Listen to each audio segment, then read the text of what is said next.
Hey, all right, welcome to PBHS, guys. This past week has been a whirlwind. Nothing different for us, the Washington football team. We came out with another L.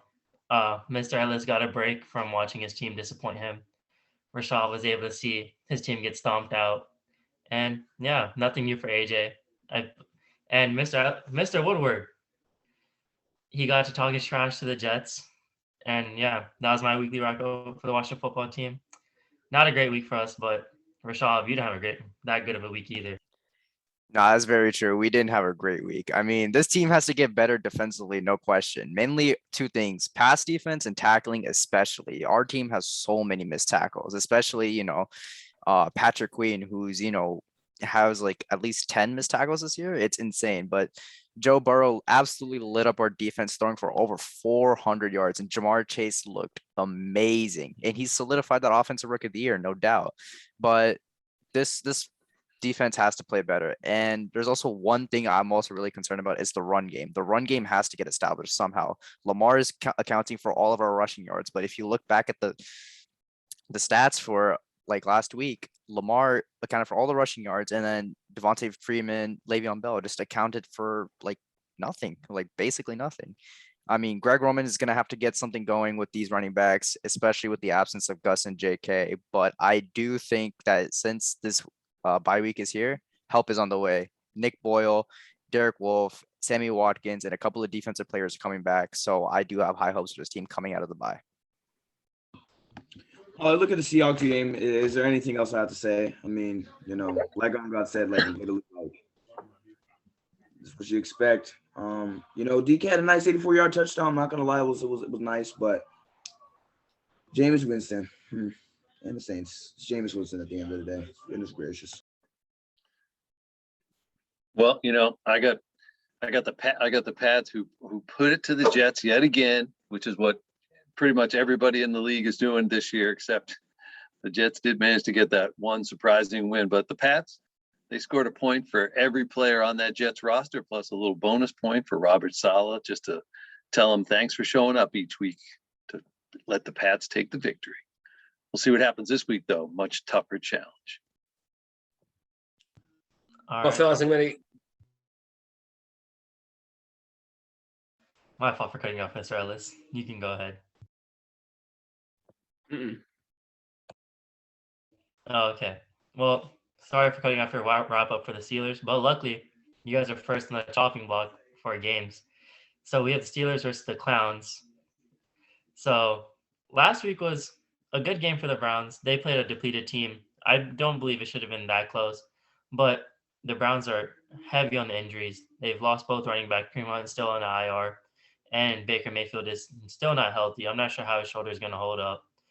And I think TJ Watt's going to make him pay. I think one hard sack from TJ Watt is going to take Baker Mayfield out of this game. And I think that might just happen. And I think the Steelers can pull this game out against a depleted Browns team. And I think they'll prove that the Browns are still the Clowns, and that'll be a good week for Mr. Ellis. I have the Steelers playing this one 31-17.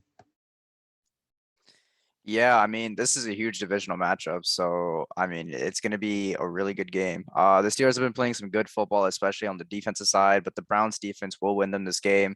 Even though the Browns offense is banged up, they still found a way to beat Denver on Thursday night last week. So I got Cleveland winning 31-24.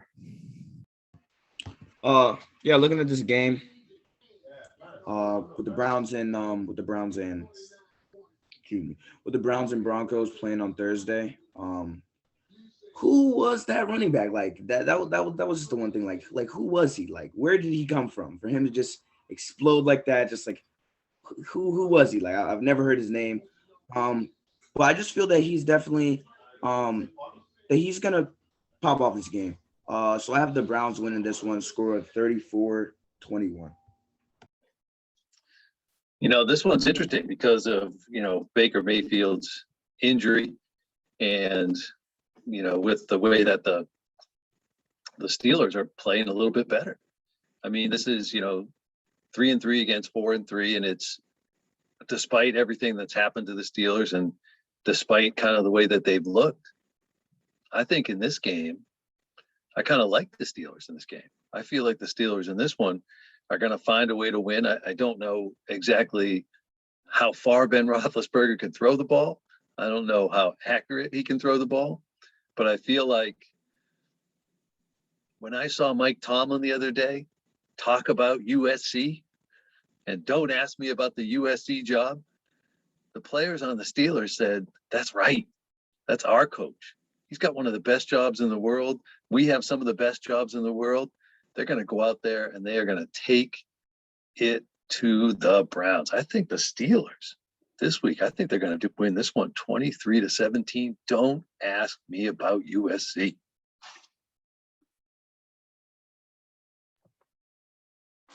Wow. Guys, the last time the Steelers went 5 years without a playoff win was 1971. But if we miss the playoffs this year, it will be the first time in 50 years that we went a 5-year stretch without winning a playoff game. Combine that with the mic drop. Look, guys, if we don't win this game, our season's over. And I'm going to declare that right now. So I'm going to tell you that we will win this game because our season is not over. And I'm not saying that we are a contender by any means, but I'm saying that we're a contender for a 9-8, 7 seed. And in order to get there, you got to win games like this and win the next two at home against hapless Chicago and Detroit. And that gets you to 6-3, which when you look at the rest of the schedule means that 9-8 is very achievable. So I think we win this game 27-24. I think we find a way to win. I think defensively we make enough plays. We give up a lot on the ground, but we do enough. I think we're opportunistic on offense. I think Najee Harris is going to get the ball 30-plus times, which he needs to do. Cleveland's defense is not that good, fellas. It's not. It's not. How many points did they give up to the Chargers? How many points did the Ravens give up to the Chargers? You think Cleveland's defense is good? I don't. Steelers 27, Clownies 24, regardless of who is at Q. Season's already on the line in Mr. Ellis's terms, but I think Coach Tomlin is the type of coach that if your season's on the line, he's the type of coach to step up and win your team that game. He'll come out, and I think the Steelers will win this. But next up, we have my somewhat hapless Washington football team versus the Denver Broncos, who also seem to be starting after a hot 3-0 start. Both teams came out on different ends of the spectrum. We came out expecting to be hot and firing, and the Broncos were expected to be cold and in the bottom of the league. Well, we both started on opposite ends, and we're both now together. Bottom half the league, not performing well. This is going to be a pick-me-up game for both these teams. Hopefully our team actually takes advantage of this pick-me-up game. Our defense steps up, eats against this Broncos offense that doesn't have that many weapons. They're very controllable. And this defense isn't as good as we thought it would be after the first 3 games. They've played some real competition. They've struggled. Not to say our offense is good, but I think our offense can take advantage of this somewhat mediocre defense, and our defense can take over their mediocre offense, and we can win this game, get some pep in our step. Montez Sweat's picking it up. Chase Young's picking it up. Our defensive line is slowly playing pretty good football, but obviously we expect amazing from them, and that's what we need to keep winning games and so forth this season. But I think we get that this weekend, and I think we win this game 28-21. Yeah, I agree totally. Denver was off to a great start this season, but they haven't been the same team since dropping 4 straight games. I think Washington played decently against a high-powered Green Bay offense. I mean, I think the defense provided the offense to Washington's offense with many opportunities, but then again, Washington's offense didn't capitalize. But I do think that that defensive play will carry over to this game, and Washington's offense will capitalize on this. Washington will win this game in a huge defensive effort, 30-17. So when you just look at this game, like it was said, Washington played against a very strong Green Bay team, and Terry McLaurin had 122 yards and a touchdown against Green Bay. So definitely expect for Terry to just have a good game in this game. I'm making a prediction. He's going to have 137 yards and 2 receiving touchdowns. And the score is going to be 28-13 with the Washington football team victory. I mean, that's no big prediction, AJ. You know, Scary Terry is just good. He comes to play every single week. He has been the most consistent player on that team for 3 years now. And he's just great to watch. And there's so many good receivers in the NFL right now. It is a great time to watch receivers just making plays. And he is definitely one of them. You know, I am starting to wonder on that front, though, maybe the football team should start tanking a little bit to see if they can get a quarterback in the upcoming draft, because they really need someone. I was on the Taylor Heineke train for a while, but I just think that he's peaked. And he maybe has a little bit more growth to go, but I don't really see the ceiling being very high for him. I know that Mr. Ellis likes Cincinnati's Ritter at quarterback. You know, he'd like to see him playing in Pittsburgh, he's mentioned before. And, you know, there's some other guys. There's not the names that we have that, you know, in the draft this year. But, of course, they're not going to do that. Ron Rivera wants that team playing well. They still, you know, can keep themselves in it if they could turn it around. And so, once again, it falls on the defense. The defense has to come up and play big. And, you know, as Rashad said, they were definitely a key in that game against Green Bay. They've been a key in the game against the Saints. And again, if they just do their job, you know, not to go all Belichickian on it, but I mean, just do your job, and then players make plays, because you're going to dominate your guy, and then you'll get around that person, Chase Young or Montez Sweat, or somebody's going to make a play. So I think they do that this week. I think the defense definitely makes some plays. And the Broncos got pushed around by the Raiders a couple of weeks ago when I thought that they were for real. And the Raiders just punched them in the mouth, and the Broncos had no response. And Washington defense has that potential. I see them this week taking this one on the road, 30-21. I also like the idea of, you know, experienced coach like Rivera. And Vic Fangio is a very experienced and good coordinator and was an excellent coordinator. But as a head coach, he has not been great. And I look at this and I say, this is a coaching advantage, Ron Rivera, and he finds a way to win this game. And it's going to be ugly. I mean, like you said, I think Heineke's been figured out. It's going to be a low-scoring game. I think Washington holds them off in OT, 20-17, on the leg of the new kicker, who finds a way to keep it moving. Julie Donaldson, not sure what's going on in your life out there, but guess what? As Karen White would say, if you're looking for a new love, it's out there. That was Jody Watley, sorry. But anyway, Washington wins this ball game. All I got to say is, last week I said Chris Blue would make a game-winning field goal. He didn't, but at least he didn't miss a field goal. He had one blocked. So that's some special fashion for your first field goal kick for a team. That's a nice flex. All right, next up, we have a game that started out as game of the week and quickly became potentially the blowout of the week. We have the Cardinals versus the Packers. I'm not sure if you guys have seen, but the Packers have lost their top 3 wide receivers. I think all to like COVID precaution. Devontae Adams is out, Marquez Valdez-Scantling is out, and Lazard is out. That doesn't leave Rodgers with that many targets unless Randall Cobb turns back the clock and becomes his prime 2014 to 2016 type of self. I don't see this game being very close. This might just be a joke of a game for Kyler Murray and Dustin Hopkins. Just a kicker's name on my head. But Kyler Murray's going to torch this team. Like, McLaurin and Heineke had a good week against him last week against his defense. I think Murray's going to have the same week with Hopkins.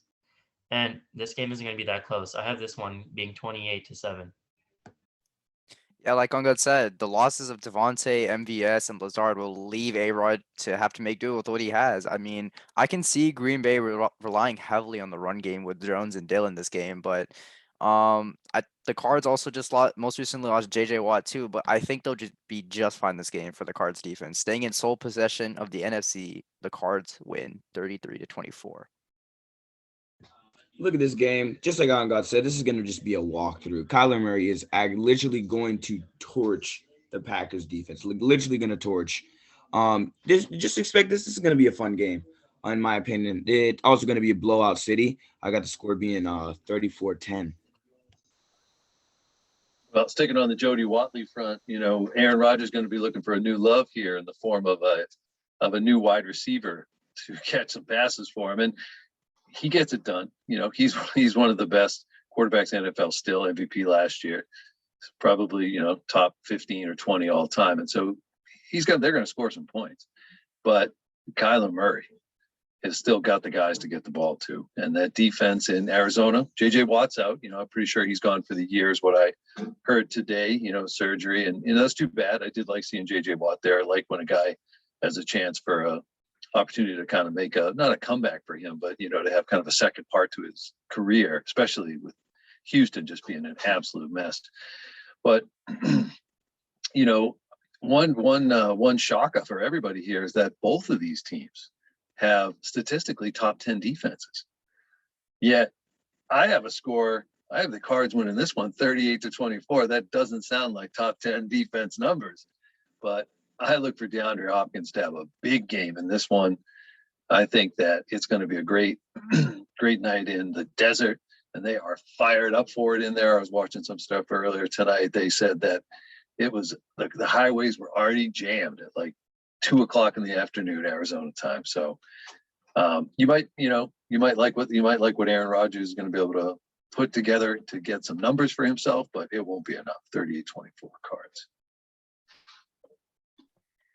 Well, fellas, I'm going to be the lone wolf on this one. I'm going with the Packers to win this game. And I'll say I feel like Arizona has started slow the last couple of weeks, and they've been able to get away with it, right? I mean, look, this is a 17-game season. No one is going undefeated.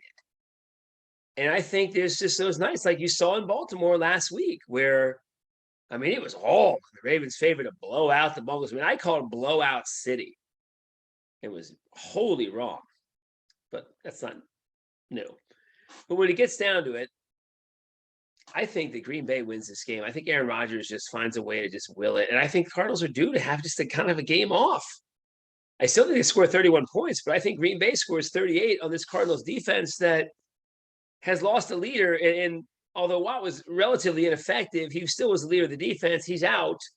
And, you've got the defense is good, but not great. And I think Aaron Rodgers using that screen game, take advantage of the run early, run the ball on them early and tenderize the meat, then use the play action screen game to open it up. And even your fourth, fifth tier wide receivers, Aaron Rodgers is going to prove how good he is. I like 38-31. Pack win this game tonight. I think Arizona overall looks like a better package of a team, but they're due for an L. Tonight's the night that Green Bay is going to feel all right, even though it's going to be like 12 degrees there tonight. They're still going to feel all right.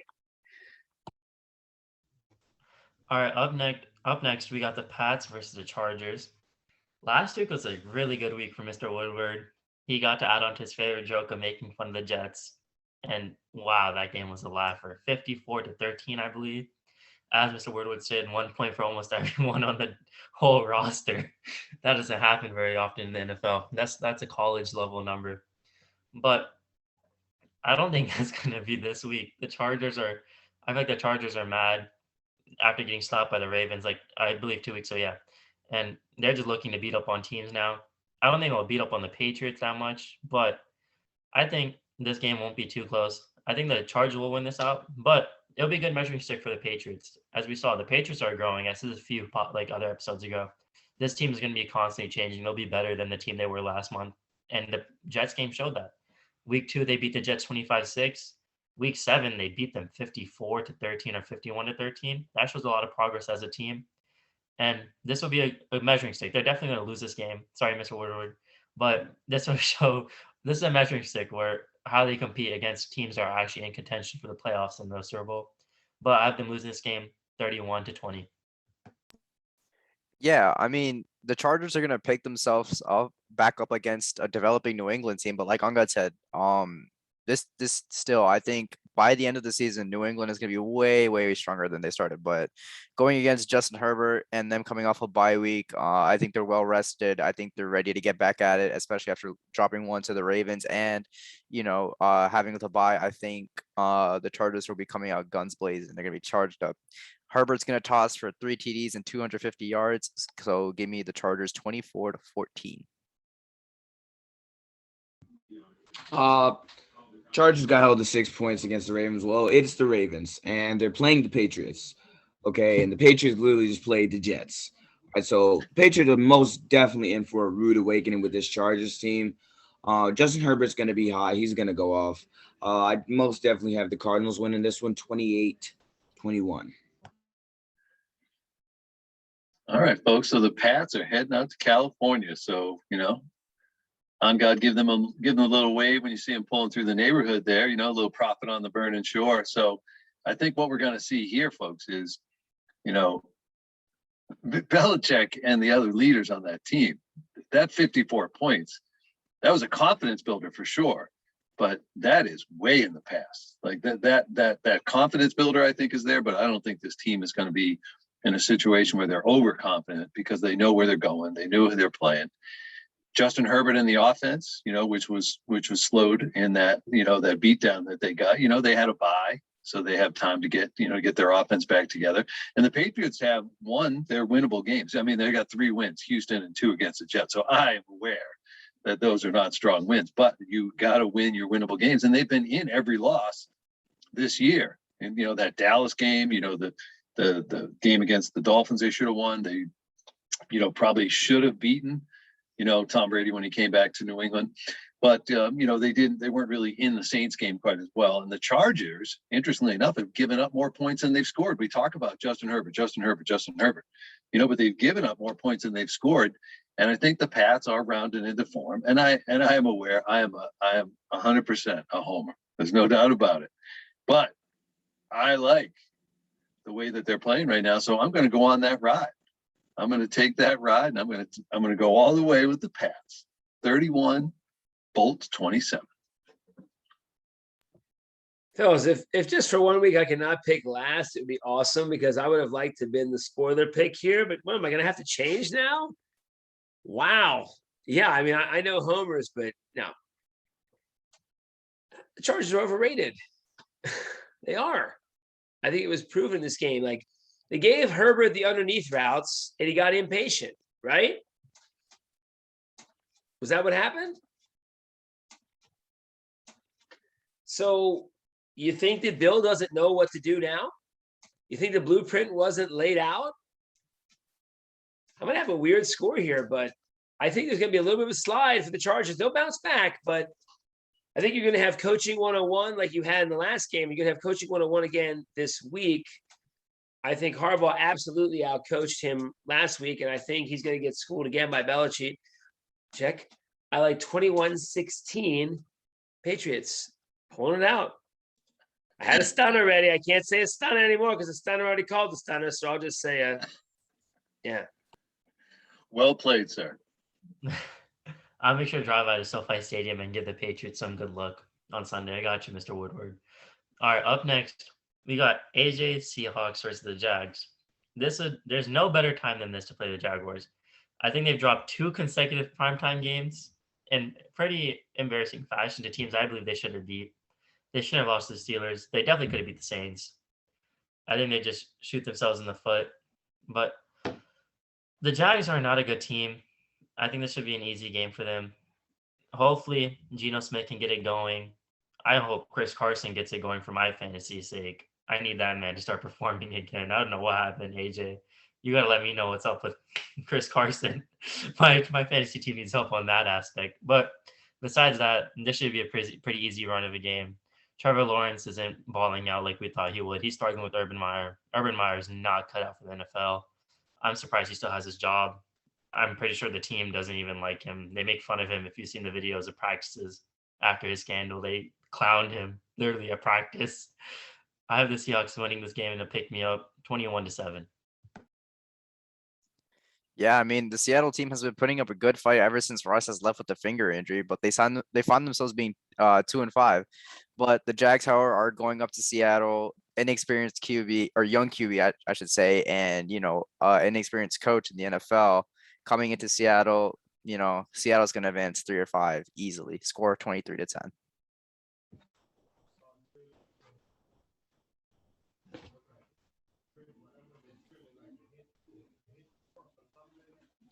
Which one? Who should I go with? Which one's going to disappoint us on Sunday? Oh, my Seahawks. Eeny, meeny, miny, mo, catch a tiger by its toe. We got the Seahawks winning this one. Are you kidding me? Like, I love Trevor, but I'm going with Seattle. If it's Trevor Lawrence over my Seahawks, Trevor, no. Yeah. Seahawks all day, baby. See that? 24/7 all day. That's what.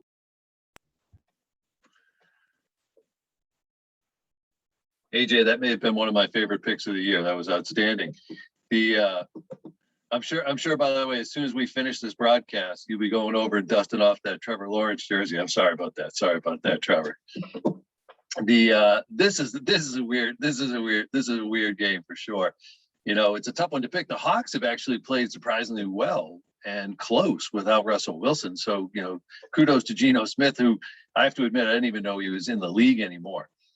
And I got to be honest with you, I was watching something the other day, and I believe Mike Wilbon said that Russell Wilson is the greatest player in Seahawks history, which was quite a statement for me. There've been some great players in Seattle. And so just the fact that they've been able to hang around without Russell Wilson, who is considered by Mike Wilbon anyway to be the best player in the team history. So if they can hold up while he's out, and then they may potentially have a chance of, you know, still getting in, and they're probably not really a threat, but they would like to get into the playoffs.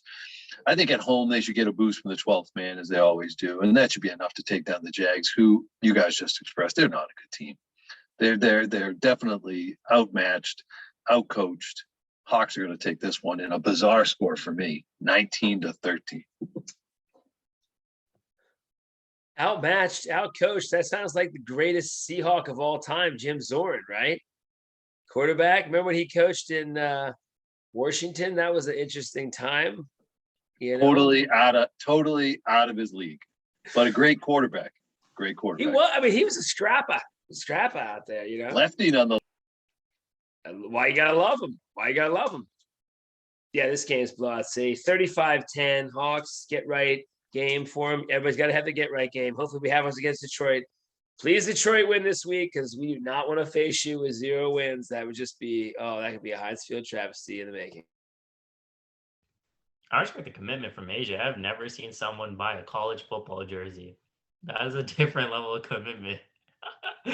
Well, now with the NIL, so I bought lots of jerseys of my former students who are playing D1, I must say. So I got lots of NIL, promoted jerseys. So now you can, man. I love it, Age. Love it.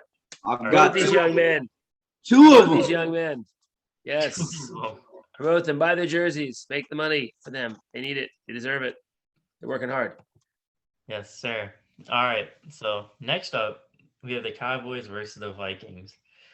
Kirk Cousins plays his former kryptonite. It's like, no matter how good he'd be playing the season, whenever he played the Cowboys, he forgets how to play football. And then he'd always remind me how painful it is being a Washington fan. I don't know if you guys have picked up the trope of me on this podcast. Me and Kirk Cousins are not friends. I despise that man with my whole heart. God, we wasted so much money on that man. And I am so sorry for the Vikings that they wasted so much money on him for mediocrity. I don't even want to focus on either of these teams. I hate both of them because of Kirk Cousins and the Cowboys. Cowboys are playing good. That means life isn't happy for me watching football.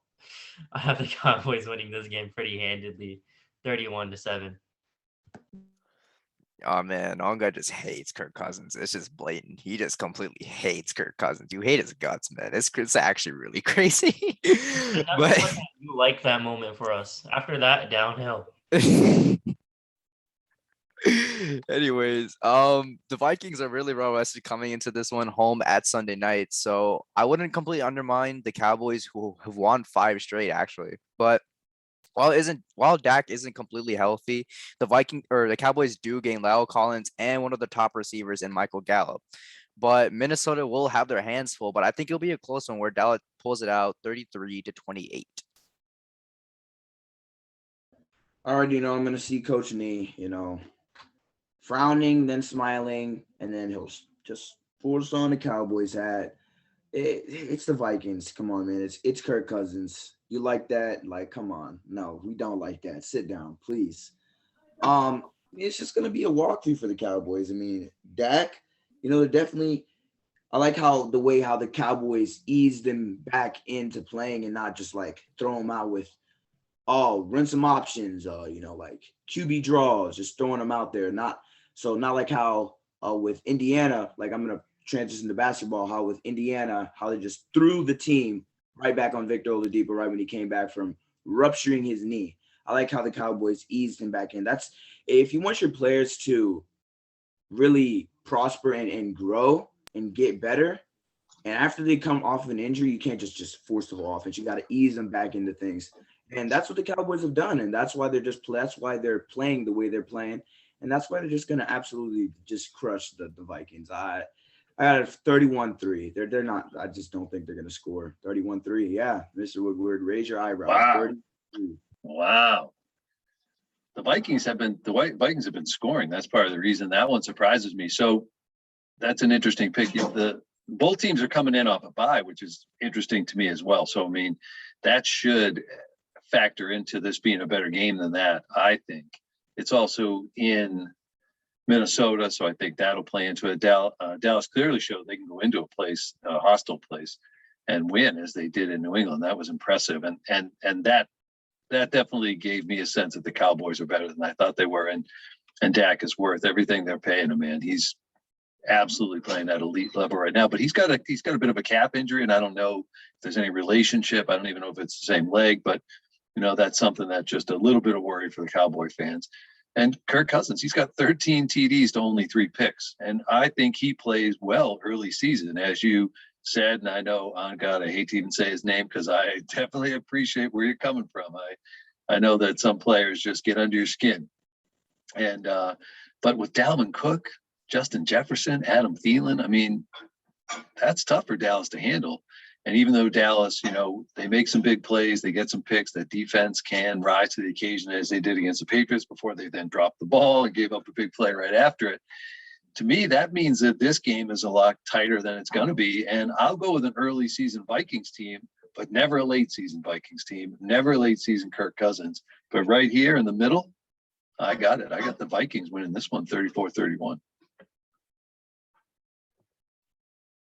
Very intriguing pick there, Mr. Woodward. But I look at this. I look at that game against Cleveland. I think that was the game to me that was different. To me, that proved to me that Minnesota struggles against physical teams. And Dallas is playing like a physical team right now. Defensively, they're playing like a physical unit. And I think that this offense is going to struggle against them as a physical unit. I also think that Dallas is going to be a little rusty kind of coming into this game, but I like them to win the game. Dallas 30 and Mini Vikes 24. Yeah, Dallas has been red hot this season. You are right, Mr. Ellis. We did lose Onga, so we'll just skip over his take for now. But next game we're covering are the Bucks and Saints. The Saints have been proven to be inconsistent, like like all of the season, and we've seen that. But TB12 and his Bucks are still showing that they're top contenders in the NFC, which is, Tom Brady, who's like 43, playing at an insane level, which is, lighting up defenses. And I think he'll continue to do it against the Saints secondary with the addition of Gronk coming back this week. I think the Bucks are taking this easy, 30-16. Most definitely. Gronk's first season in the Bucks, Gronk and Brady's first season. Gronk they put him more as like a blocker. He wasn't really as much of a receiver and a tight end for a guy that's receiving passes and getting touchdowns as he is now. So they're definitely expanding, and they're most definitely getting better and better each and every time out. I mean, he's 44 years old. I got a classmate named Shania who always says Tom Brady's trash. Tom Brady sucks.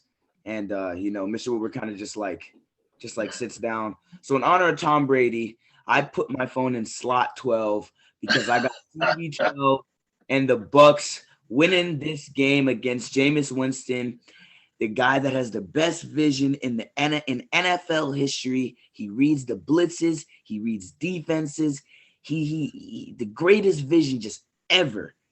I got the Bucks winning this one 34-14. We're giving Chennai way too much time here, but he never has any evidence either. He just says it to get under the skin, But absolutely right. TB12 is nuts. It's amazing. And he's got great players around him. He's on the perfect team. I mean, all things came up roses for him. It was a great choice by him. He made that choice for that team, and he handpicked it, and he got it all right. And you're absolutely right. Gronk, that's part of the reason Gronk is on that NFL 100 team, because he blocked like an animal and could catch the ball, could compete, all those things. And that's not what a lot of tight ends do anymore. I mean, I watched Jonnu Smith and Hunter Henry like brush against guys last week. I mean, they made some great plays, but they brushed past guys. I mean, they're not taking them and blocking them like Gronk did. And he paid the price, but having him back this week is going to be huge because Tom Brady showed last week he can decide, and he has guys good enough to decide who's my favorite receiver this week. And last week it was Mike Evans. He caught 6 for 3 touchdowns. The week before he had 2 catches for nothing. And he has great players around him, and he can decide who's hot this week. Who's the guy I want to go to this week? It could be Gronk. Doesn't matter who it is, because the Bucs, who've been crazy favorites a number of times this year, they're favored by 6, I think, in this one going into New Orleans. That 6 is going to get obliterated. This is a Bucs win, 33-20. Without being redundant, I'll be very clear. This is blowout city in this one, and every time I declare blowout city, go the other way, everybody. Just to let you know. But it's blowout city coming officially. Yeah, I got 34-10. Easy win. I mean, the Saints can't generate any offense. Not happening in this game either. Yeah, and Anga just sent in his picks. He thinks the Bucs are going to take this 30-20, but it's a good thing. Like Mr. Woodward made a great point.